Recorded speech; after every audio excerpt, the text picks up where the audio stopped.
धन्यवाद, धन्यवाद। जीवित और महान सामर्थी परमेश्वर, आपका हृदय से धन्यवाद आपके कीमती वचनों के लिए, जो पवित्र आत्मा के द्वारा हमारे हृदय में बोए जाते हैं, ताकि प्रभु हम सब विश्वास करने वालों का, वचन के सुनने वालों का जीवन प्रभु यीशु मसीह की बातों के द्वारा, उन वचनों के द्वारा जो सत्य वचन है, हम सब परिवर्तित होकर नई सृष्टि बनकर आशीषित हों, ताकि प्रभु इस पृथ्वी पर परमेश्वर की महिमा का कारण बने। आदर और महिमा आपको देते हैं, सारी महिमा आपको मिले। आपके वचन हम सब के जीवन में उस सत्य को स्थापित करने का काम करें, ताकि प्रभु हम सब मिथ्या मार्ग से मुड़कर आपकी सच्चाई को प्राप्त करके उसके अनुसार जीवन व्यतीत करें, सत्य के आज्ञाकारी बने, जिससे हम सब का जीवन आपकी महिमा में प्रकट हो। आदर और महिमा आपको मिले। इस प्रार्थना को प्रभु यीशु मसीह के पवित्र नाम से मांगते हैं, आमीन। सबको जय मसीह की। हम परमेश्वर का धन्यवाद करते, जैसा कि हम लोग बाइबल के द्वारा एक बहुत महत्वपूर्ण विषय पर, जिसे अपोस्टेसी इंग्लिश में बोलते हैं, इंग्लिश में इसको धर्म त्याग बोलते हैं। इसके बहुत से मीनिंग है हिब्रू में, यानी ओल्ड टेस्टामेंट। उसके अंतर्गत कोई व्यक्ति परमेश्वर के वचनों के प्रति उदासीन है, यह भी अपोस्टेसी ही है। उदासीन का मतलब क्या होता है? परमेश्वर के वचनों में कोई इंटरेस्ट नहीं, हाँ, कोई दिलचस्पी नहीं। बैठे तो सुन लिया, जो बोला गया सुन लिया, हम किसी निष्कर्ष पर कभी नहीं। ऐसे लोग जो परमेश्वर के वचन को बिना किसी इच्छा के और बिना किसी समझ के सुनते हैं, ये एक प्रकार का अनादर है, क्योंकि बिना समझे वो फॉलो नहीं हो सकते, आज्ञा नहीं मानी जा सकती, और उदासीन व्यक्ति के लिए वो कोई वैल्यू नहीं रखते, तो फॉलो नहीं होंगे। परमेश्वर के वचन को सुनकर एक्सेप्ट करना और फॉलो करना, ये अत्यंत अनिवार्य है, और ये पूरी बाइबल का बहुत महत्वपूर्ण विषय है। अपोस्टेसी, ये नए नियम में एक्चुअल में अपोस्टोसिया वर्ड से, ग्रीक वर्ड से, ये पहली बार 2 जगह प्रकट हुआ, लेकिन पूरी बाइबल में ये लगातार चल रहा है। परमेश्वर से और सच्चे विश्वास से विमुख हो जाना, यानी उसको मानना छोड़ देना, कुछ और मानने लगना, ये अपोस्टेसी ही है। और ये धर्म त्याग इसी को बोलते हैं, यानी विश्वास को त्याग कर अपनी इच्छा से कुछ भी करने लगना, ये अपोस्टेसी है। यही है धर्म त्याग। बाइबल की चेतावनी भरी कहानियां पुराने और नए नियम में धर्म त्याग, ये दोनों पार्ट में आपको मिलेगा। बाइबल आस्था और आज्ञाकारिता की कहानियों से भरी है, लेकिन इसमें उन लोगों की चेतावनी भरी कहानियां भी हैं जो ईश्वर से विमुख हो गए। धर्म त्याग यानी अपने धार्मिक विश्वासों का त्याग पूरे धर्म ग्रंथों में एक बार बार आने वाला विषय है, जिसको बोलते हैं फ्रीक्वेंट सब्जेक्ट। ये फ्रीक्वेंटली आ रहा है, यानी एक के बाद एक हर पार्ट में ये आपको मिलेगा। आज के अध्ययन में हम बाइबल में धर्म त्याग के कुछ सबसे उल्लेखनीय उदाहरणों का विश्लेषण करेंगे। इजरायलियों द्वारा सोने के बछड़े की पूजा करने से लेकर यहूदा द्वारा यीशु को धोखा देने तक, ये कहानियां हमें परमेश्वर से मुंह मोड़ने के परिणामों की जबरदस्त याद दिलाती हैं। ये स्मरण कराता, पवित्र आत्मा के 2 काम है बताना, एक तो शिक्षा देना, सत्य बताना, दूसरा आपको स्मरण कराना। तो ये हम मसीही लोगों को पुराने नियम की बातों से हमें सत्य दिखाता है और हमें स्मरण कराता है। वक्त वक्त पे याद दिलाएगा कि देखो ये चीज वचन में है, तुम सुनी है, तुम जानते हो, इसलिए तुम ये मत करना। बाइबल के इन वृत्तांतों की जांच करके हम अपने विश्वास में दृढ़ बने रहने के महत्व को और गहराई से समझ सकते हैं। अब इसको देखते हैं कि धर्म त्याग, पहली चीज ये है क्या, इसको समझना बहुत जरूरी। धर्म त्याग एक गंभीर मुद्दा है, जिसके बारे में हर मसीही को पता होना चाहिए। इसका अर्थ और कुछ संकेतों पर गौर करें, जिन पर ध्यान देना उचित है। धर्म त्याग की परिभाषा। धर्म त्याग किसी व्यक्ति की धार्मिक आस्था या विश्वास का परित्याग, यानी उसको त्याग देना। त्याग है मसीही संदर्भ में इसका अर्थ ईश्वर से विमुख होना और यीशु मसीह की शिक्षाओं को अस्वीकार करना। बाइबल कई अंशों में धर्म त्याग के विरुद्ध चेतावनी देती है। जैसे एक पद निकाल लीजिए, इब्रानियों की पत्री उसका 3 अध्याय और उसका 12 पद। इब्रानियों की पत्री 3 अध्याय और उसका 12 पद। हे भाइयों चौकस रहो। यहां पर लिख रहा है हे भाइयों चौकस रहो, ऐसा ना हो कि तुम में ऐसा बुरा और अविश्वासी मन हो जो जीवते परमेश्वर से दूर हट जाए। यानी ऐसा मन हमारा कभी नहीं होना चाहिए जो परमेश्वर से दूर हट जाए। अब यहाँ पे क्वेश्चन ये उठता है, आप किसी से पूछिए, वो कहेगा हम परमेश्वर से दूर थोड़ी ना है, हम कलीसिया में नहीं आते और हम वचन नहीं सुनते, लेकिन हम परमेश्वर से दूर थोड़ी ना है। अब आप ये बताइए, आप क्या उनको समझाएंगे? कलीसिया से डिस्कनेक्ट होना, परमेश्वर से या सेवक से डिस्कनेक्ट होना। पौलुस को जब देमास ने छोड़ दिया, उससे डिस्कनेक्ट हो गया, तो पौलुस ने कहा देमास ने संसार को प्रिय जानकर मुझे छोड़ दिया, क्योंकि पौलुस के पास उसको एक ही चीज मिलती थी, परमेश्वर का वचन, उसका मार्गदर्शन, लेकिन वो उसका एक्सेप्ट नहीं था, संसार को प्रिय जानकर। परमेश्वर के सेवक को छोड़ देने का मतलब क्या है? उससे कट ऑफ हो जाने का मतलब क्या है? परमेश्वर को छोड़ देना। यही तो चीज लोग अपनी परिभाषा गढ़ के और अज्ञानता में विरोधी बन के परमेश्वर के विरोधी बन रहे हैं और उन्हें पता ही नहीं। धर्म त्याग धीरे धीरे या अचानक हो सकता है और ये अक्सर संदेह, धोखे या अनाज्ञाकारिता से उत्पन्न होता है। अगर आपको संदेह होगा या आप धोखा खा जाएंगे, धोखा खाएंगे, एक झटके में आप चले जाएंगे परमेश्वर से विरोध। संदेह होगा तो भी आप हट जाएंगे और अनाज्ञाकारिता लगातार आप करते रहेंगे तो आप एक दिन परमेश्वर से डिस्कनेक्ट हो ही जाएंगे। धर्म त्याग के संकेत, ऐसे कई संकेत हैं जो ये संकेत दे सकते हैं कि कोई व्यक्ति धर्म त्याग की ओर अग्रसर हो रहा है। नंबर 1, बाइबल के मूल सिद्धांतों को अस्वीकार करना या उन पर प्रश्न उठाना। पहला लक्षण देखिए, इसके लक्षण क्या है? बाइबल के मूल सिद्धांतों को अस्वीकार करना या उन पर प्रश्न उठाना। दूसरा है झूठी शिक्षाओं या झूठे दर्शनों को अपनाना। तब वह व्यक्ति जो है वो इन बातों पे बिलीव नहीं करेगा। और बाइबल अध्ययन और संगति की उपेक्षा करना, यानी जब लोग जमा होते हैं कलीसिया में तो उसकी उपेक्षा करना, और यानी स्टडी की उपेक्षा करना। नहीं, हमें नहीं करनी स्टडी, हम तो प्रभु में हैं। नैतिक मानकों और मूल्यों से समझौता करना, ये चौथा है। नैतिक मानकों और मूल्यों से समझौता करना। 5वां है आध्यात्मिक मामलों और कलीसिया में रुचि खो देना। इंटरेस्ट खत्म हो जाता, उदासीन हो जाता, मेरा मन नहीं करता। बस ये समझ जाइए कि ये व्यक्ति अब ऑपोजिट चला गया।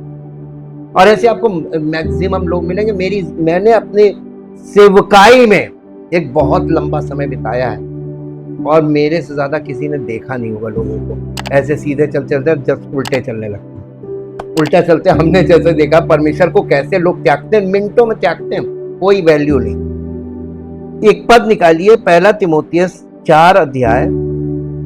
जैसा कि प्रेरित पौलुस ने चेतावनी दी थी 1 तीमुथियुस 4 अध्याय के पहले पद में, परंतु आत्मा स्पष्टता से कहता है कि आने वाले समयों में कितने लोग, इंग्लिश में लिखा है मेनी, कितने लोग भरमाने वाली आत्माओं और दुष्ट आत्माओं की शिक्षाओं पर मन लगाकर काहे से बहक जाएंगे? मसीही विश्वास या परमेश्वर के वचन पर विश्वास करने से बहक जाएंगे। इसको इंग्लिश में पढ़ दीजिए, आपको इतना स्पष्ट मिल जाएगा, इतना स्पष्ट मिल जाएगा, हम सच बता रहे हैं आपको।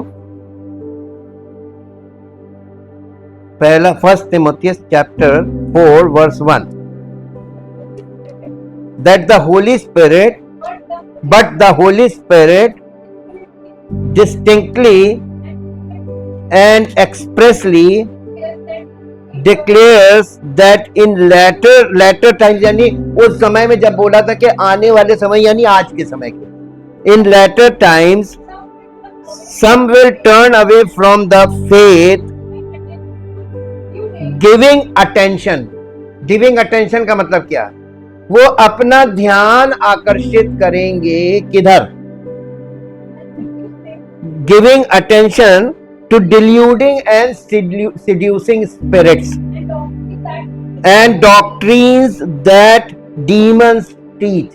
जो दुष्ट आत्माएं जो शिक्षा दे रही होंगी, दुष्ट आत्माओं की शिक्षाओं पर वो मन उनका केंद्रित हो जाएगा, और जैसे ही इधर मन केंद्रित होगा वो मूल सिद्धांतों से उनका मन इधर आ गया। अब मन के अनुसार व्यक्ति चलता है, तो वो बताइए उसका मन किधर की ओर ले गया। तभी इब्रानियों में लिखा है कि तुम में ऐसा बुरा और अविश्वासी मन ना हो जो परमेश्वर से तुमको दूर ले जाए। तो आपको परमेश्वर से दूर कौन ले जाएगा? आपका मन। जिस दिन आपका मन परमेश्वर की सच्चाई से हटा और दूसरी तरफ केंद्रित होगा जहां पर दुष्ट आत्माओं की शिक्षा चल रही है, और आपका मन आपको उन शिक्षाओं में आकर्षण है, उन आकर्षणों में खींच ले जाएगा, क्योंकि आपको लगेगा अरे बस इनके तरीके से ये फॉर्मूला बता रही है, ऐसे बता, फटाफट हमको पावर मिल जाएगी, वरदान मिल जाएगा, ऐसा लगेगा आपको, और इसीलिए आप उस दिशा में भागेंगे। विश्वासियों के लिए अत्यंत महत्वपूर्ण है कि वे सतर्क रहें। कैसे?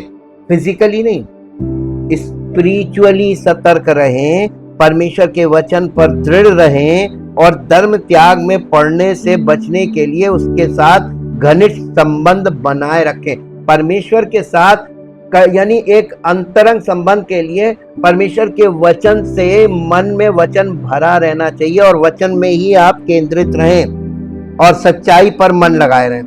पुराने नियम में धर्म त्याग के उदाहरण हम देखेंगे। पुराना नियम परमेश्वर के चुने हुए लोगों के उससे विमुख होने और धर्म त्याग में पड़ने के उदाहरणों से भरा पड़ा है। इनमें से कुछ उदाहरणों और उनसे हम क्या सीख सकते हैं, सीखने वाले सबक पर हम गौर करेंगे। सिनै पर्वत पर धर्म त्याग है, हाँ, जहां 10 आज्ञाएं दी थी वहीं पे हो गया था। कैसे हुआ था? पुराने नियम में धर्म त्याग का एक सबसे कुख्यात उदाहरण तब हुआ जब इजरायलियों ने सिनै पर्वत पर सोने के बछड़े की पूजा की। जब मूसा पर्वत पर 10 आज्ञाएं प्राप्त कर रहे थे तो लोग अधीर हो गए और उन्होंने हारून से मांग की कि वो उनके लिए एक देवता बनाए जिसका वे पूजन कर सकें। हारून ने उनकी बात मान ली और उनके आभूषणों से एक सोने का बछड़ा बनाया। तब इजरायलियों ने घोषणा की, जिसको पढ़ दीजिए, निर्गमन 32 अध्याय का 4 पद, निर्गमन 32 अध्याय उसका 4 पद पढ़ दीजिए। यहाँ पे उन्होंने उस बछड़े को क्या कहकर घोषणा की? हारून ने उन्हें उनके हाथ से लिया और एक बछड़ा ढाल कर बनाया, 32 अध्याय का 4 पद, और टांकी से गड़ा। तब लोग यानी इजरायली लोग कहने लगे, हे इजराइल, तेरा ईश्वर जो तुझे मिस्र देश से छुड़ा लाया है,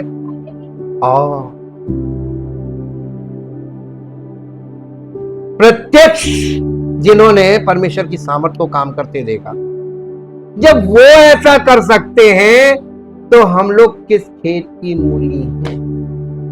शैतान हम लोग को तो ऐसे मुट्ठी में खेलेगा रख के, कह रहे बेटा तुम कहां जाओगे, तुम मेरे ही कंट्रोल में रहो, तुम्हारे बस की नहीं है जी। यहाँ पे आपको क्या देखने को मिला? अरे बाप रे बाप, इतनी जल्दी, यानी इतने परमेश्वर के सामर्थ के कामों को उसने बचाया। उसने मिस्र में 10 विपत्तियां डाली, फिर भी इन्हें बचाए रखा, और वहां से इन्हें सुरक्षित निकाल के लाया, माला माल करके निकाल के लाया, है ना। उसके बाद भी इनको किसी चीज की घटी नहीं होने दी। दुश्मन पूरी सेना को उसने नाश कर दिया इनको बचाने के लिए, इनके लिए मार्ग बना दिया। उसके बाद इन्होंने क्या किया? आपके जीवन में बड़े बड़े आश्चर्य कर्म होने के बाद भी लोग ऐसे ही कर रहे हैं, आज भी कम नहीं है। परमेश्वर का क्रोध उन पर भड़क उठा और मूसा को उन्हें विनाश से बचाने के लिए उसकी ओर से मध्यस्थता करनी पड़ी। बीच में मूसा आ गया, प्रभु छोड़ दे, नहीं लोग वो मिस्री लोग कहेंगे देखो इनका परमेश्वर ने मारने के लिए ले गया। इस बात का वास्ता देकर मूसा ने परमेश्वर के क्रोध को रोका, लेकिन ये बचे नहीं। परमेश्वर ने इनको मौका तो दिया, मौका ये दिया कि जब 10 आज्ञाएं और मूसा की व्यवस्था इनको दी, इसीलिए दी थी कि अब कम से कम ये परमेश्वर को जाने। उसके बाद भी नहीं जाने तो सब जंगल में मर के ढेर हुए, और परमेश्वर के क्रोध से तो नहीं लेकिन अनाज्ञाकारिता के कारण वहीं मर गए। कलीसिया के लोगों के लिए बहुत बड़ा एग्जाम्पल है कि उद्धार पाने के बाद भी आपके आगे चुनौती बड़ी हो जाती है। लाल समुद्र पार करना उद्धार को दिखाता है। आपने यीशु मसीह के उस उद्धार के कार्य पर जो उसने क्रूस पर किया विश्वास कर लिया, और विश्वास से आप धर्मी घोषित किए गए, लेकिन अभी भी आप पापी हैं स्वभाव में। और उद्धार पाने के बाद यानी बॉर्न अगेन जब आप इस पर विश्वास करते हैं, पवित्र आत्मा का वरदान मिलता है आपके मन के अंदर, ताकि आप सत्य की प्रतीति कर सके, और आप वो सत्य की आत्मा जो आप में आई है एक वरदान के रूप में, ताकि आप परमेश्वर के मार्गों में चलने के लिए जब वचन सुने या निर्देश प्राप्त करें तो आपका मन उनमें लगे और आप उसको आज्ञा मानकर कर सके। इसके लिए पवित्र आत्मा वरदान के रूप में मिलता है। और आप पवित्र आत्मा को वरदान के रूप में पाने के बाद भी आप शारीरिक मार्गों में चलेंगे तो बताइए अंत में फिर न्याय होगा, वह अंतिम न्याय जिसे बोलते हैं। तो जिन्होंने उद्धार पाया और पवित्र आत्मा के मार्गदर्शन में नहीं चले उनके लिए अनंत दंड, और जो पवित्र आत्मा के नेतृत्व में चले आज्ञा मानकर उनके लिए अनंत जीवन। तो उद्धार पाने के बाद क्या आपको पूरी तरीके से आजादी मिल गई? डेस्टिनेशन मिल जाएगा? यही है कलीसियाई युग जो चल रहा है, अनुग्रह का समय। इसमें वो यही कर रहा है, वो जंगल वाला मार्ग है, समझ लीजिए। अब वो आपको और हमको ये देख रहा है कि तुम उसको मानते हो कि नहीं। जैसा परमेश्वर चाहता मैं वैसा मानना है, जैसा झूठी शिक्षा बताती वैसा नहीं मानना है। निपट जाएंगे। निपटने से बचना चाहते हैं तो आपके पास चांस है। शित्तीम में धर्म त्याग का एक और उदाहरण तब हुआ जब इजरायली वादा किए गए देश में प्रवेश करने से ठीक पहले शित्तीम में डेरा डाले हुए थे। गिनती के पुस्तक में है ये। इजरायली पुरुष मुआबी स्त्रियों के साथ व्यभिचार करने लगे। गिनती 25 अध्याय निकालिए। इजरायली पुरुष मुआबी स्त्रियों के साथ व्यभिचार करने लगे और अपने झूठे देवता बालपोर की पूजा करने, उनके झूठे देवता बालपोर की पूजा करने लगे।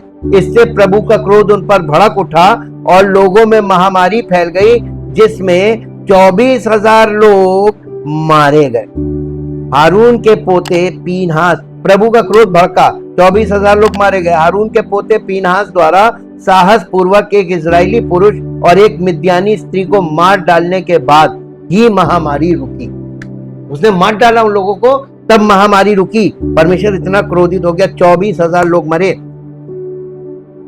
न्यायियों के युग में धर्म त्याग। न्यायियों के समय में इजरायली बार बार धर्म त्याग के चक्र में फंसते रहे। इस पूरी पुस्तक में आपको ये चक्र मिलेगा। फ्रीक्वेंसी है इसकी। वे प्रभु को त्याग देते, विदेशी देवताओं की पूजा करते और अपने शत्रुओं के अत्याचार सहते। जब वे परमेश्वर को पुकारते तो वो उन्हें छुड़ाने के लिए एक न्यायाधीश को नियुक्त करता, लेकिन जैसे ही वो न्यायाधीश मरता वे अपने विश्वासघाती मार्गों पर लौट आते। इस क्रम का सारांश न्यायियों 2 अध्याय और उसका 19 पद में मिलता है। इसका सारांश यहाँ पे मिलेगा 2 अध्याय का 19 पद। परंतु जब जब न्यायी मर जाता तब वे फिर जाते और अपने पुरखाओं से भी अधिक भ्रष्ट होकर दूसरे देवताओं के पीछे चलने लगते, उनकी सेवा करने लगते और उन्हें दंडवत करने लगते। अब बताइए आप क्या कहेंगे? ये भी इजरायली है जिन्हें कहते हैं परमेश्वर के लोग, घमंड करते थे। आज कलीसिया के सामने उन्हीं का इतिहास पवित्र आत्मा रख रहा है। इजराइल के उत्तरी राज्य में धर्म त्याग, राज्य के विभाजन। इजराइल 2 भागों में बटा था। यानी नॉर्थ और साउथ में दो पार्ट हो गए थे इजराइल के। तो नॉर्थ में उस राज्य के विभाजन के बाद इजराइल के उत्तरी राज्य को उसके पहले राजा यारोबाम ने धर्म त्याग की ओर ढकेल दिया।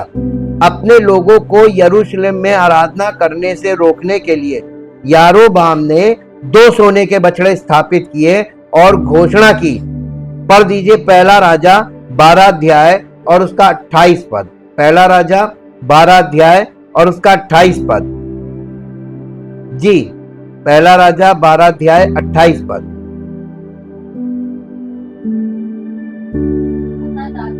अतः राजा ने सम्मति लेकर सोने के 2 बछड़े बनाए और लोगों से कहा, यरूशलेम को जाना तुम्हारी शक्ति से बाहर है, इसलिए हे इज़राइल अपने देवताओं को देखो जो तुम्हें मिस्र देश से निकाल लाए हैं। उसने एक बछड़े को बेथेल, दूसरे को दान में स्थापित किया है। आपको मालूम है आमोस में क्या लिखा है? बेथेल की खोज मत करो। बेथेल का मतलब मालूम क्या है? हाउस ऑफ गॉड, परमेश्वर का भवन। और आमोस में कह रहा, नए नियम के शुरू होने से पहले माइनर प्रॉफिट आमोस में परमेश्वर का आत्मा कह रहा है बेथेल की खोज मत करो, गिलगाल को मत जाना। सब मैं दंडित कर दिया, मैंने दंडित कर दिया, सब गलत जगह। बेथेल की खोज मत करो। आज लोग बेथेल खोज, हाउस ऑफ गॉड। फंस गए ना सब। यीशु मसीह जब देखिए कलीसियाई युग आरंभ होता है पेंतेकोस्त के बाद, 9 अध्याय के बाद, सब घरों में होती। कलीसिया हमेशा से घरों में रही, इसके लिए भवन नहीं होता, क्योंकि इज़राइल पूरा वो टेंपल से चला था। टेंपल डिस्ट्रॉय होने के बाद आज इज़राइल के पास कुछ नहीं है, लेकिन हमारा प्रभु जो है वो हमारे घरों में हमसे मिलता है, वो घरों में वास करता है, उसके लिए भवन नहीं चाहिए। आज लोग क्या कर रहे हैं? जब उसने वो जो टेंपल था उस टेंपल को डिस्ट्रॉय क्यों किया था? क्योंकि अब बिल्डिंग की जरूरत नहीं थी। यीशु मसीही जीवन में बिल्डिंग की कोई जरूरत नहीं है, क्योंकि यहां पर कॉन्सेप्ट बदल गया। परमेश्वर हमारे साथ, गॉड विद इन मी, यानी परमेश्वर हमारे अंदर। मैं उनमें वास करूंगा और उनमें चला फिरा करूंगा और उनके जीवन से प्रकट करूंगा अपने आप को। ये है न्यू कॉवेनेंट। इसमें बिल्डिंग नहीं चाहिए आप, और फिर भी लोग बिल्डिंग में फंसे हुए। और यहां पर देखिए यारोबाम का पाप जो है घातक पाप बोला गया। यारोबाम झूठी शिक्षा का, उसने एक स्कूल बनाया था और वो याजक सिखा के ट्रेनिंग देता था याजकों को, और उन्हें ऊंचे स्थानों, जो उसका इतिहास पढ़िए आप, लिखा हुआ है, जो उसके पास पैसे लेकर आता था, ये लो यारोबाम डोनेशन, उसको वो संस्कार देता था, शिक्षा देता था, और उसको संस्कार करके उसको ऊंचे स्थानों का याजक ठहरा देता था। पास्टर, जाओ सेवा करो। आज क्या हो रहा है? यही सब आज हो रहा है, ये हिस्ट्री में चला आ रहा है। ये सब स्पिरिट्स हैं जो आज काम कर रही हैं। ये एक घोर पाप बन गया और उत्तरी राज्य इससे कभी पूरी तरह उबर नहीं पाया। ये झूठे देवताओं की पूजा करते रहे और अश्शूर की बंधुआई में उन्हें न्याय का सामना करना पड़ा। परमेश्वर विरोधियों को खड़ा कर देता है ऐसे लोगों के लिए। आप जाओ इनको पीटो, और ये आप देखते जाइए परमेश्वर का न्याय कितना बुरी तरीके से है। वो पब्लिक वाला न्याय करता है, आपको पब्लिक के द्वारा फंसा देगा। यहूदा राज्य में धर्म त्याग, यहां तक कि यहूदा का दक्षिणी राज्य जिसमें मंदिर, यानी इजराइल का ये उत्तर वाला भाग देखा, आप दक्षिण वाला देखिए, ये वो यहूदा का पार्ट था जिसमें दक्षिणी राज्य, जिसमें मंदिर, वो सुलेमान का मंदिर और दाऊद वंश था, धर्म त्याग से अछूता नहीं रहा। आहाज और मनश्शे जैसे राजाओं ने लोगों को मूर्ति पूजा और दुष्टता की ओर धकेला। उन्होंने झूठे देवताओं के लिए वेदियां बनाई, अपने बच्चों की बलि दी और जादू टोना और भविष्यवाणियां की। परिणाम स्वरूप प्रभु ने बेबीलोनियों को यहूदा पर विजय प्राप्त करने और उसके लोगों को निर्वासित करने की अनुमति दी। भविष्यवक्ता यिर्मयाह ने विलाप किया, पृथ्वी के राजाओं, ये पढ़ दीजिए विलाप गीत की पुस्तक 4 अध्याय का 12 पद पढ़ दीजिए। विलाप गीत 4 अध्याय उसका 12 पद। पृथ्वी के राजाओं और ना ही जगत के सब निवासियों ने विश्वास किया। जी, पृथ्वी का कोई राजा या जगत का कोई निवासी इसकी कभी प्रतीति ना कर सकता था कि विरोधी और शत्रु कि यरूशलेम के फाटकों के भीतर प्रवेश करेंगे। यानी इज़राइल का कोई विरोधी नहीं हो सकता था, कोई शत्रु नहीं हो सकता था अगर वो परमेश्वर के लोग बने रहते। लेकिन उन्होंने परमेश्वर से विद्रोह किया। जो चीज उसने मना की है सख्ती से वही किया। तो मालूम क्या हुआ नतीजा? परमेश्वर क्या करता? परमेश्वर को मालूम है इनके ऊपर किसके ऊपर कौन सा दुश्मन छोड़ना है। परमेश्वर आपको आपके दुश्मन से ही हराएगा, उसी से पिटवाएगा। अब आप बताइए, आप जरा अपने अंदर झांक के देखिए, आपके पास दुश्मन नहीं है क्या?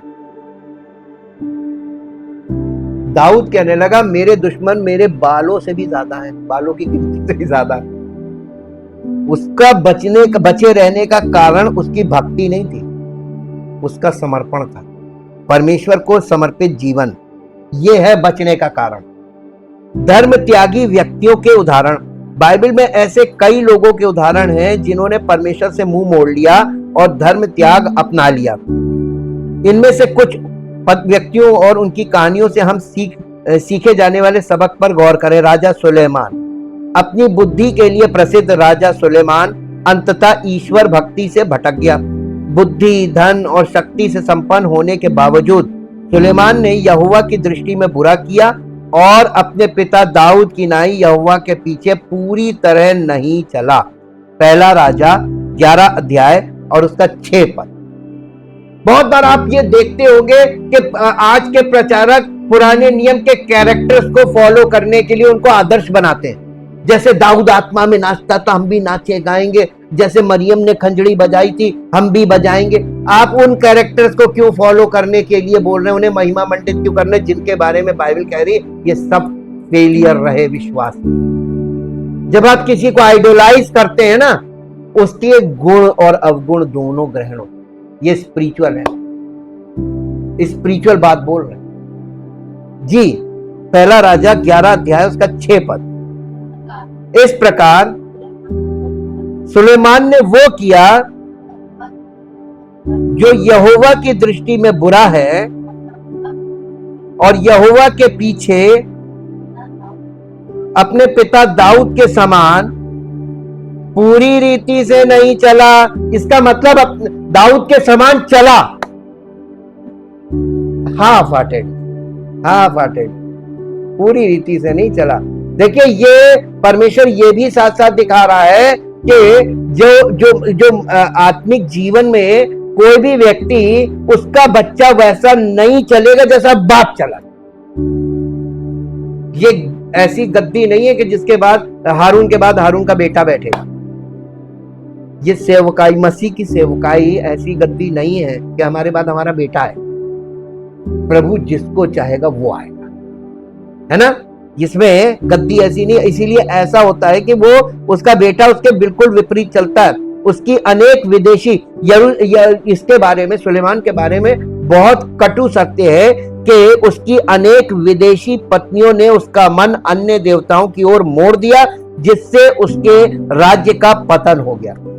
राज्य का पतन, राजा का पतन, राज्य का पतन, पूरा राज्य का पतन हो गया। कारण क्या था मालूम है? इसकी 300 से अधिक स्त्रियां थी। उन्होंने सबने इसको मोहित करके एकदम बहुत बुरी, इसका एंड बहुत बुरा हुआ।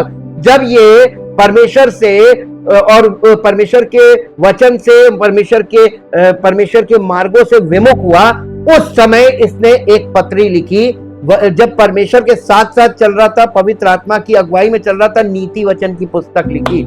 और जब ये यानी इसने परमेश्वर के से दूरी बना ली, परमेश्वर के विरुद्ध चलने लगा गलत मार्ग में, तब इसने सबोपदेशक लिखी। जब आप सबोपदेशक पढ़ेंगे तो आपको डिस्करेजमेंट मिलेगा। सब व्यर्थ, सब व्यर्थ, सब व्यर्थ। क्यों बोल रहा मालूम है? ये परमेश्वर की आत्मा से रहित हो गया, फॉलन स्टेट में आ गया, और तब ये बातें लिख रहा है। ये शिक्षा की बातें, सबोपदेशक की पुस्तक बड़ी गहरी पुस्तक है। उसमें वो व्यक्ति जो किसी समय में परमेश्वर का प्यारा था, उसको परमेश्वर ने वरदान दिए थे, वही व्यक्ति जो दुनिया का सबसे बुद्धिमान व्यक्ति था, वो व्यक्ति यहाँ पर अब हताशा में कह रहा है सब व्यर्थ, क्योंकि वो स्त्रियों के चक्कर में पड़ गया। राजा यारोबाम, विभाजित उत्तरी इजराइल राज्य के पहले राजा यारोबाम ने अपने लोगों को यरूशलेम में उपासना करने से रोकने के लिए मूर्ति पूजा की शुरुआत की। उसने सोने के 2 बछड़े बनाए और लोगों से कहा, यरूशलेम जाना तुम्हारे लिए बहुत कठिन है और बहुत तुम्हारी क्षमता से बाहर है। हे इजराइल, तुम्हारे देवता जो तुम्हें मिस्र देश से निकाल रहे वे यही हैं। और उसने पहला राजा 12 अध्याय का 28 पद पढ़िए। पहला राजा अभी हमने पहले पढ़ा था, वो इसी के बारे में पढ़ा था, अब ये पढ़ रहे हैं, ये दूसरा रेफरेंस है। पहला राजा 12 अध्याय 28 पद। यारोबाम बड़ा शूरवीर था, और जब सुलेमान ने जवान को देखा कि ये परिश्रमी है, तब उसने इसको यूसुफ के घराने के सब काम पर मुखिया ठहराया। उन्हीं दिनों में यारोबाम यरूशलेम से निकलकर जा रहा था कि शीलोवासी अय्या नबी नई चद्दर ओढ़े हुए उसे मार्ग पर मिला। और केवल ये दूसरा पहला राजा 12 अध्याय का 28 पद। पहला राजा 12 अध्याय का 28 पद। अतः राजा ने सम्मति लेकर सोने के 2 बछड़े बनाए और लोगों से कहा, यरूशलेम को जाना तुम्हारी शक्ति से बाहर है, इसलिए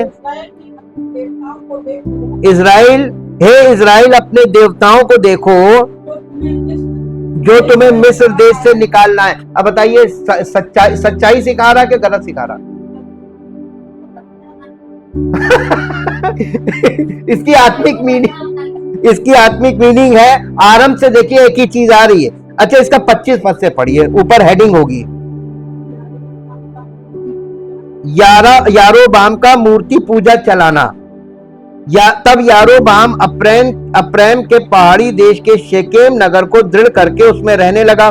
फिर वहां से निकलकर पनूएल को भी दृढ़ किया। तब यारोबाम सोचने लगा, अब राज्य यहूदा के घराने का हो जाएगा। यदि प्रजा के लोग यरूशलेम में बलि करने को जाएं, तो उनका मन अपने स्वामी यहूदा के राजा रहूबियाम की ओर फिरेगा और वे मुझे घात करके यहूदा के राजा रहूबियाम के हो जाएंगे। अतः राजा ने सम्मति लेकर, अब ये मालूम, देखिए आपको इंटेंशन पता चल रहा है, ऐसा इसने क्यों किया। वो ये सोचने लगा कि ये सारे लोग अगर यरूशलेम जाएंगे तो यरूशलेम के राजा की ओर इनका मन मुड़ेगा, सच्चाई की ओर, परमेश्वर की ओर मन मुड़ेगा, और फिर वहां का राजा ये लोग उससे दिल से जुड़ेंगे तो वो हम पर चढ़ाई करेगा, हमारा राज्य छीन लिया जाएगा। तो अपना राज्य बचाने के लिए लोगों को ये बंधुआई में डाल, परमेश्वर का विरोधी बना। झूठी शिक्षा के पीछे इंटेंशन क्या होता है? नेम, फेम, मनी, सब मेरे पास आ जाए और परमेश्वर के पास कोई ना जाए। यहूदा के राजा योआश ने याजक यहोयादा के मार्गदर्शन में अपने शासनकाल की शुरुआत अच्छी तरह से की, लेकिन यहोयादा की मृत्यु के बाद यहूदा के राजा योआश ने अपने पूर्वजों यहूदा के राजाओं यहोशापात, योराम और अहज्या द्वारा समर्पित की गई सभी पवित्र वस्तुओं और अपनी पवित्र वस्तुओं और यहोवा के भवन के भंडारों और राजभवन में जितना सोना था सब लेकर अराम के राजा हजाएल के पास भेज दिया। दूसरा राजा 12 अध्याय 18 पद। दूसरा राजा 12 अध्याय 18 पद। ये क्यों ऐसा किया और इस सोने का क्या हुआ, इसको जानने के लिए दूसरा है। तब यहूदा के राजा योआश ने सब पवित्र वस्तुओं को, जिन्हें उसके पुरखा यहोशापात, यहोराम और अहज्या द्वारा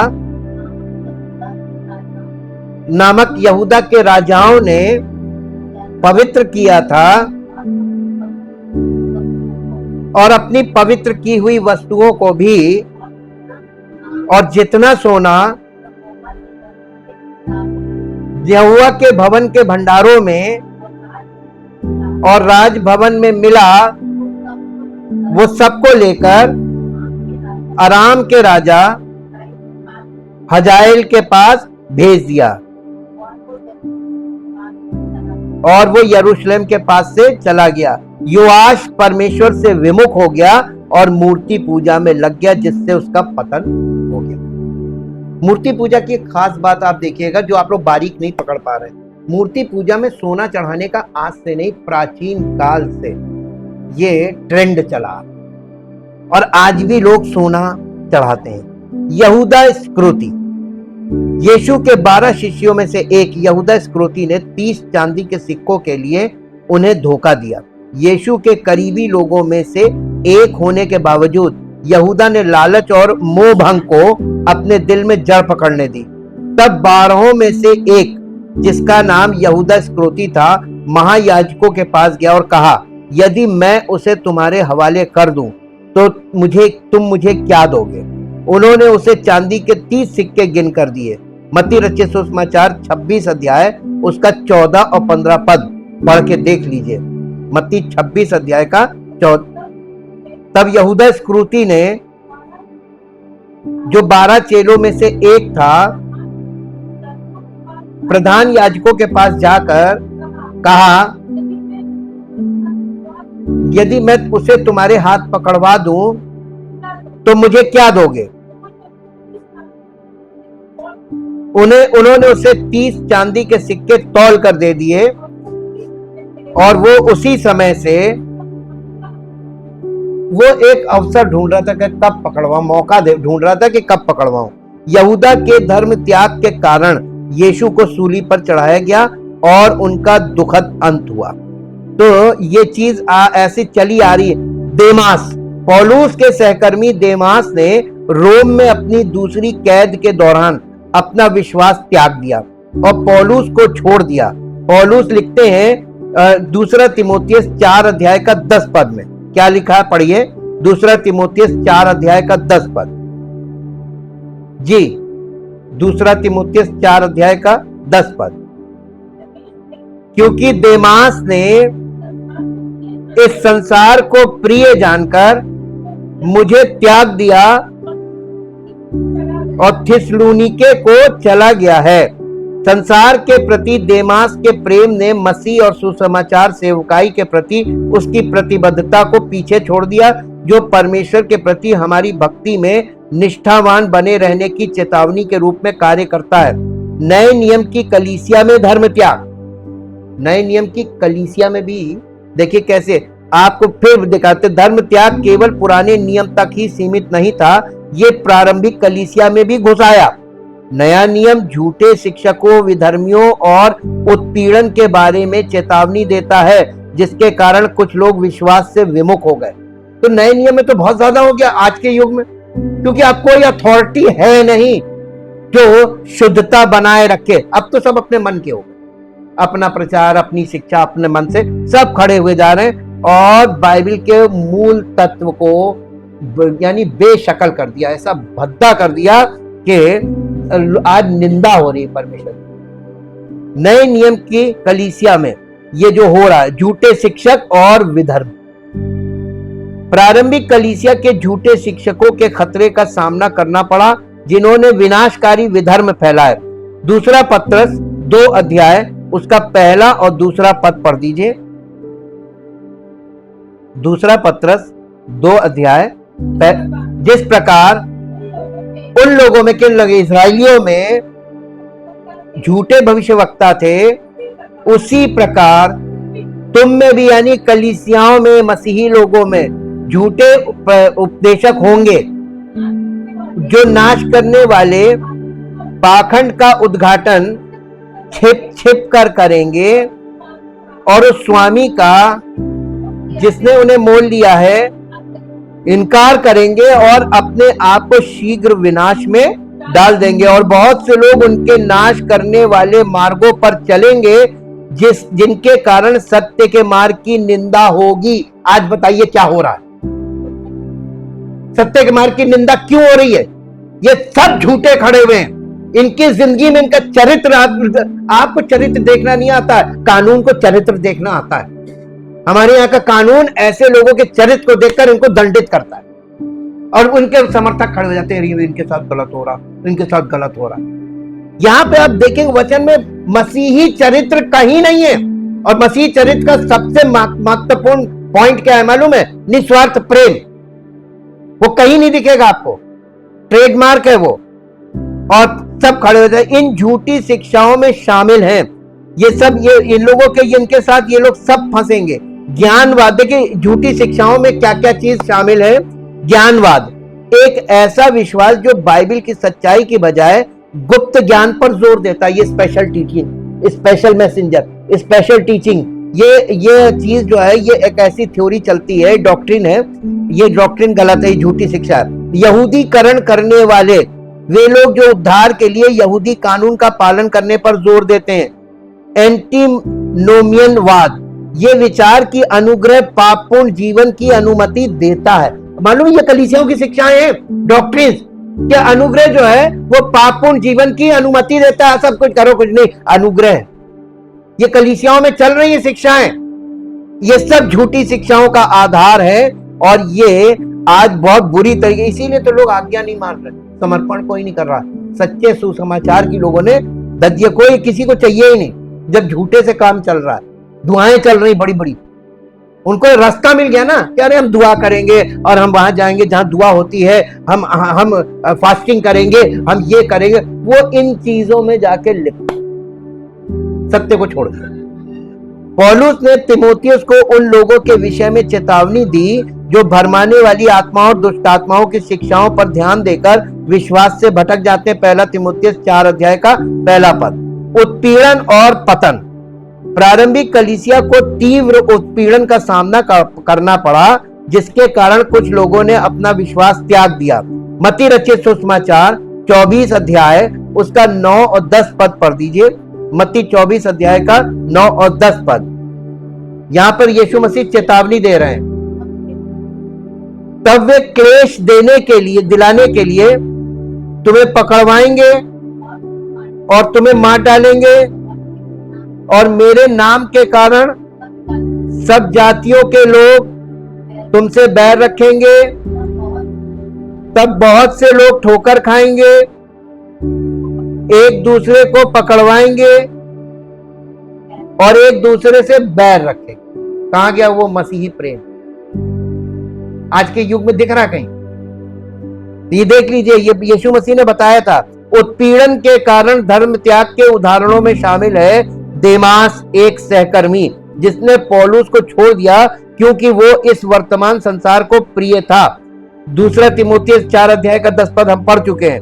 हिमेनियस और सिकंदर ईश निंदा के लिए शैतान को सौंपे गए। पहला तीमुथियुस पहला अध्याय 19 और 20 पद। पहला तीमुथियुस पहला अध्याय और विश्वास और उस अच्छे विवेक को थामे रहे जिसे दूर करने के कारण कितनों का विश्वास रूपी जहाज डूब गया है। उन्हीं में से हिमेनेस और सिकंदर हैं जिन्हें मैंने शैतान को सौंप दिया है कि वे परमेश्वर की निंदा नहीं करनी। इस बात को सीखे। कौन सिखाएगा? शैतान सिखाएगा। शैतान को सौंप दिया, करो कितनी निंदा करो, उतना ही वो शैतान तुमसे प्रसन्न होगा, उतना ही तुम पीड़ित होगे। बीज बोने वाले का दृष्टांत मत्ती 13 में दिखाता है कि कैसे कुछ लोग क्लेश या उत्पीड़न के कारण भटक गए। प्रकाशित में देखिए, ये वो पथरीली भूमि पर के वे हैं जो आनंद से वचन ग्रहण करते हैं और अपने में जड़ न रखने के कारण थोड़े समय के विश्वासी होते हैं और फिर पलट जाते हैं। पढ़ा है ना, ये उसी के बारे में मत्ती 13 का यही वही वाला वह है कि वो जैसी उनके ऊपर क्लेश और उत्पीड़न जरा सा आएगा, वचन के कारण आपके पास सताव तो आएगा, और जो सताव से बचेगा वो उद्धार नहीं पाएगा। इसीलिए लिखा है कि अगर हम मसीह के साथ दुख उठाएंगे तभी उसके साथ बादशाही करेंगे। दुख उठाने के लिए हमको प्रकाशित वाक्य 2 अध्याय और 3 अध्याय में यीशु 7 कलीसियाओं को संबोधित करते हैं, जिनमें से कुछ ने उत्पीड़न और झूठी शिक्षाओं के कारण अपने विश्वास से समझौता कर लिया था। यानी कलीसियाओं को भी नहीं छोड़ा, कलीसियाएं भी इसमें, और यीशु मसीह ने इन बातों को बोला। तो ये समझ लीजिए कितनी बारीकी से वो चेक करता है। महान धर्म त्याग, यानी इसको बोलते हैं ग्रेट अपोस्टेसी, महान धर्म त्याग, जिसे धर्म त्याग भी कहा जाता है, बाइबल में भविष्यवाणी की गई है कि एक महत्वपूर्ण घटना है जो मसीह के दूसरे आगमन से पहले होगी। ये सच्चे विश्वास से व्यापक रूप से विमुख होने और कलीसिया के भीतर झूठी शिक्षाओं और अराजकता में वृद्धि को दर्शाता है। कलीसिया में ये चलने लगेगा, झूठी शिक्षा और अराजकता। महान धर्म त्याग की विशेषताएं, महान धर्म त्याग कई विशिष्ट विशेषताओं द्वारा चिन्हित किया जाएगा। धोखा, झूठे भविष्यवक्ता और शिक्षक अपने लुभावने शब्दों और चमत्कारी चिन्हों से बहुतों को धोखा देंगे। मत्ती 24 अध्याय का 24 पद पढ़ दीजिए।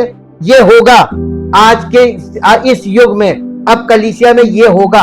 यहाँ पे जो लिखा हुआ है ये यीशु मसीह अपने मुंह से कह रहे हैं, क्योंकि झूठे मसीह और झूठे भविष्यवक्ता उठ खड़े होंगे और बड़े चिन्ह और अद्भुत काम दिखाएंगे कि यदि हो सके तो चुने हुए का मतलब यीशु मसीह के चुने हुए चेलों को भी भरमा दे। अब बताइए, वो चेलों की गारंटी नहीं है जो यीशु मसीह ने चुने, तो हम और आप कहां हैं? ये 2 मिनट में यूं आपको घोल लेंगे और घोलने के बाद आपको मिक्सचर बना के पी जाएंगे, आप पता नहीं चलेगा आपका कि कहे कहां। ये अभी आप क्योंकि ABCD नहीं जानते। अधर्म, पाप और अनैतिकता बढ़ जाएगी। अधर्म, पाप और नैतिकता बढ़ जाएगी, जिससे लोग परमेश्वर के नियमों को अस्वीकार कर देंगे और दुष्टता को अपना लेंगे। 2 थिस्सलुनीकियों 2 अध्याय उसका 3 पद पढ़िए। 2 थिस्सलुनीकियों 2 अध्याय और उसका 3 पद। इसी रीति से किसी रीति से किसी के धोखे में ना आना, क्योंकि वो दिन ना आएगा जब तक धर्म का ये ग्रेट अपोस्टेसी ना हो ले और वो पाप का पुरुष अर्थात विनाश का पुत्र प्रकट ना हो, जो विरोध करता है और हर एक से जो ईश्वरीय या पूज्य कहलाता है अपने आप को बड़ा ठहराता है, यहां तक कि वो परमेश्वर के मंदिर में बैठकर अपने आप को ईश्वर ठहराता है। ये प्रकट, ये एक इवेंट होने वाला है, ये होगा। और इसके बाद प्रेम ठंडा हो जाएगा। आगे देखिए यीशु मसीह बता रहे हैं, प्रेम ठंडा हो जाएगा। अधर्म के बढ़ने से बहुतों का प्रेम ठंडा हो जाएगा। मत्ती 24 अध्याय का 12 पद। धर्म त्याग, बहुत से लोग विश्वास से बहक जाएंगे और खरा उपदेश त्याग कर कानों को खुजलाने वाली शिक्षाओं का सहारा लेंगे। 2 तीमुथियुस 4 अध्याय और उसका 3 और 4 पद पढ़ दीजिए। 2 तीमुथियुस 4 अध्याय उसका 3 और 4 पद। क्योंकि ऐसा समय आएगा, बल्कि आज है, जब लोग खरा उपदेश ना सह सकेंगे, पर कानों की खुजली के कारण अपनी अभिलाषाओं के अनुसार अपने लिए बहुत से उपदेशक बटोर लेंगे और अपने कान सत्य से फेरकर कथा कहानियों पर लगाएंगे। यही है सिड्यूसिंग एंड डिल्यूडिंग स्पिरिट्स। ये इविल स्पिरिट्स की शिक्षाएं होंगी, ये भ्रमित करने वाली, आपसे मीठी मीठी बातें करना, आपको पटा के रखना, हाँ, बहुत से लोग विश्वास से बहक जाएंगे, खरा उपदेश त्यागकर कानों की खुजली वाली शिक्षाओं का सहारा लेंगे। उत्पीड़न, जो विश्वासी बने रहेंगे उन्हें संसार से तीव्र उत्पीड़न और घृणा का सामना करना पड़ेगा। मत्ती 24 अध्याय का 9 पद पढ़िए। 24 अध्याय का 9 पद जी, मत्ती 24:9 पद। तब वे क्लेश देने के लिए तुम्हें पकड़वाएंगे और तुम्हें मार डालेंगे, और मेरे नाम के कारण सब जातियों के लोग, देखिए जो सच्चा विश्वासी होगा, सच्चा मसीही विश्वासी, उससे लोग दूरी बना कर, ये बहुत कड़क बोल, शुद्ध बोलना शुरू कीजिए। एक बात बताइए, आपसे अब एक प्रश्न करते, एक तर्कपूर्ण प्रश्न। अगर किसी ने कभी भी प्योर देसी घी नहीं खाया और उसको प्योर देसी घी खिलाया जाए तो क्या हजम कर पाएगा? ये हर प्रकार की, यानी शुद्ध शहद के विषय में भी यही बात है।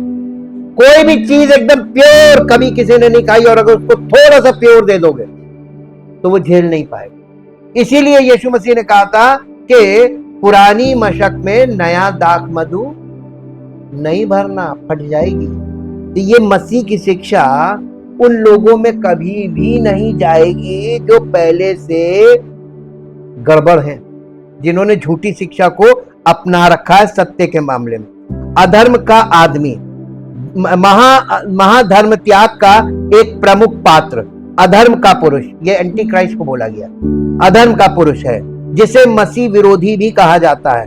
वो स्वयं को उन सब से ऊंचा उठाएगा जिन्हें परमेश्वर कहा जाता है, परमेश्वर के मंदिर में बैठेगा और स्वयं को परमेश्वर घोषित करेगा, जैसा भी हम लोगों ने पढ़ा था 2 थिस्सलुनीकियों 2 अध्याय के 3 और 4 पद में। ये अधर्म का पुरुष बहुतों को भरमाने के लिए चिन्ह और झूठे अद्भुत काम दिखाएगा। 2 थिस्सलुनीकियों 2 अध्याय का 9 और 10 पद। वो उन लोगों का विरोध करेगा और उन्हें सताएगा जो मसीह के प्रति वफादार बने रहेंगे और पृथ्वी पर अपना राज्य और अधिकार स्थापित करना चाहेगा। ये जो मसीह विरोधी है, ये पृथ्वी पर अपना राज्य स्थापित करना चाहेगा। परमेश्वर का संयम और निष्कासन, परमेश्वर की निरोधक शक्ति वर्तमान में अधर्म के पुरुष और महाधर्म त्याग के पूर्ण प्रगटीकरण को रोके हुए है, जैसा कि 2 थिस्सलुनीकियों 2 अध्याय उसके 6 और 7 पद में कहा गया। पढ़ दीजिए इसको, 2 थिस्सलुनीकियों 2 अध्याय 6 और 7। तुम उस वस्तु को जानते हो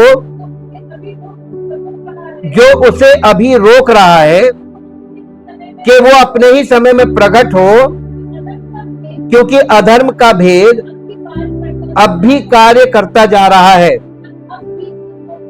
पर अभी एक रोकने वाला है, और जब तक वो दूर ना हो जाए वो रोके रहेगा। तब वो अधर्मी प्रकट होगा जिसे प्रभु यीशु अपने मुंह की फूंक से मार डालेगा। कई लोग मानते हैं कि ये निरोधक शक्ति पवित्र आत्मा है जो कलीसिया के माध्यम से कार्य कर रही है। जब कलीसिया को स्वर्गारोहण के माध्यम से पृथ्वी से हटा दिया जाएगा तो अधर्म का पुरुष प्रकट हो जाएगा और महान धर्म त्याग अपने चरम पर पहुंच जाएगा जब कलीसिया उठा ली जाएगी। अब एक बात बता दीजिए, जो पहले से इसके चक्कर में फंसे हुए वो तो उठाए नहीं जाएंगे, क्योंकि कलीसिया, सच्ची कलीसिया उठाई जाएगी। ये झूठी शिक्षा वाली ये तो रहेगी नीचे। फिर क्या होगा मालूम है? जितने इनके फॉलोअर्स हैं जो अपने आप को मसीही मान रहे हैं और झूठी शिक्षा में वो हैं और कलीसिया कह रहे हैं हम कलीसिया में, उनका क्या होगा सोचा आपने कभी? धर्म त्याग से बचना और उस पर विजय पाना। बाइबल हमें धर्म त्याग से बचने और उस पर विजय पाने के बारे में मार्गदर्शन देती है।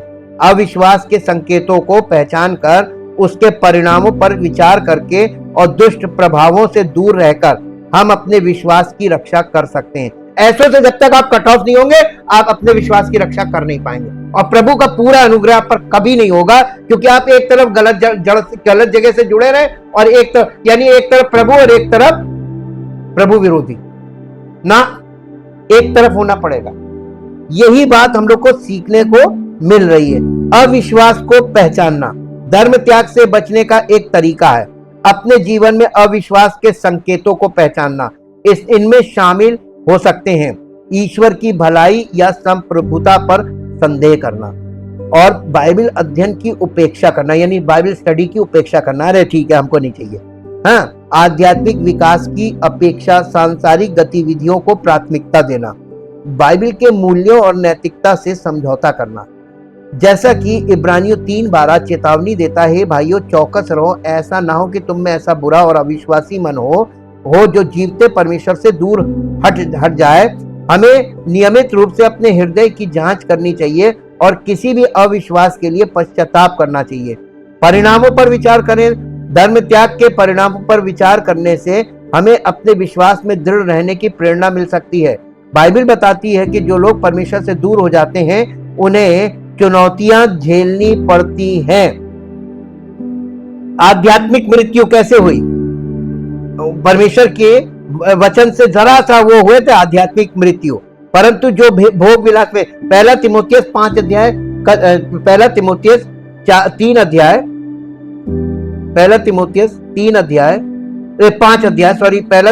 5 अध्याय उसका 6 पद पढ़ दीजिए। इसलिए हम दूसरों के समान सोते ना रहें पर जागते और सावधान। मैंने इसके लिए बोला था ना आपको, एक विषय हमने बताया था ना, क्या था वो विषय? है विजिलेंट, याद नहीं है? विजिलेंट पे हमने बताया था। शाश्वत पुरस्कारों की हानि, अपने विषय में चौकस रहो, ऐसा ना हो कि हम अपना परिश्रम खो दें परंतु उसका पूरा फल पाए। दूसरा यूहन्ना 1:8 पद। दूसरा यूहन्ना 1:8 पद। पहला यूहन्ना के बाद दूसरा यूहन्ना, उसका एक ही अध्याय होगा मेरे ख्याल से। पहला यूहन्ना 1:8 पद। अपने विषय में चौकस रहो कि जो परिश्रम हमने किया है उसको तुम गवा ना दो। हाँ, वरन उसका पूरा, ये यहाँ पे लिख रहा है, यूहन्ना लिख रहा है कि जो परिश्रम मैंने किया है एक सेवक के नाते, उसको गवा ना दो बल्कि उसका पूरा प्रतिफल पाओ, पुरस्कार मिलेंगे आपको। हाँ, उसके बाद क्यों, एक और पद पढ़िए, इब्रानियों 12 अध्याय का 6 पद। दिव्य अनुशासन, डिवाइन डिसिप्लिन, इब्रानियों 12 अध्याय का 6 पद। इब्रानियों 12 है, क्योंकि प्रभु जिससे प्रेम करता है उसको ताड़ना देता है और जिसे बेटा बना लेता है। जब आपको कोड़े पड़ रहे होते तो आप उस जगह भागते हैं जहां प्यार मिले। आप कहते हैं प्रभु वहां है जहां प्रेम है, यहां कोड़े पड़ रहे हैं। अरे जब बेटा बनाएगा तो आपको कोड़े नहीं लगाएगा। करेक्शन है ये, वो दिव्य, ये डिवाइन डिसिप्लिन है। इन गंभीर सच्चाइयों पर मनन करने से विश्वास में दृढ़ रहने का हमारा संकल्प मजबूत हो सकता है। अधर्मी प्रभावों से बचना, धर्म त्याग को रोकने के लिए हमें उन अधर्मी प्रभावों से दूर रहना चाहिए जो हमें गुमराह कर सकते हैं। इसमें शामिल हैं झूठे शिक्षकों और विधर्मी सिद्धांतों से दूर रहना, सांसारिक दर्शन और विचारधाराओं से सावधान रहना, प्रलोभनों और पापपूर्ण इच्छाओं से दूर भागना, ईश्वरीय संबंध और जवाबदेही विकसित करना। जैसा कि पौलुस 1 कुरिन्थियों 15 अध्याय और उसके 33 पद में प्रोत्साहित करता है। यहाँ पर पौलुस प्रोत्साहित कर रहा है कलीसिया को 1 कुरिन्थियों 15 अध्याय के 33 पद में, और क्या कह रहा है? कह रहा धोखा ना खाओ, बुरी संगति अच्छे चरित्र को बिगाड़ देती है। आप सोचेंगे हमारा अच्छा चरित्र बुरी संगति को अच्छा कर देगा ना। देखिए आप यहाँ पे बहुत ध्यान से देखिए, बुरी संगति, फेलोशिप। तो कलीसिया जो मंडली है दो प्रकार की, एक मसीही मंडली है जहां पे मसीह का प्रेम और मसीह का अनुग्रह और पवित्र आत्मा की उपस्थिति और सहभागिता है। दूसरी मंडली है जहां मनुष्यों की अपनी विचारधाराएं हैं, उनकी अपनी इच्छाएं, अपनी मान्यताएं हैं, और वहां पर आपको वो बुरी संगति है। अब बुरी संगति क्या करती मालूम है? आपका चरित्र अगर अच्छा है तो आप वहां जाएंगे। यीशु मसीह ने किससे कहा था कि तुम एक व्यक्ति को अपने मत में लाने के लिए जल और थल में फिरते हो, और जब वो तुम्हारे मत में आ जाता है तो उसे अपने से दूना नारकीय बनाते हो। किससे बोला था? इजराइल के रिलीजियस लीडर से। देखिए क्या ये संगति, गलत संगति आपको क्या बनाएगी? आपको मालूम है यीशु मसीह के मुंह के शब्द नारकीय वचन को आपको ये और धर्म त्याग का विरोध कर सकते हैं। हाँ, ईश्वरीय प्रभावों से खुद को घेरने के द्वारा हम एक मजबूत विश्वास बनाए रख सकते हैं और धर्म त्याग का विरोध कर सकते हैं।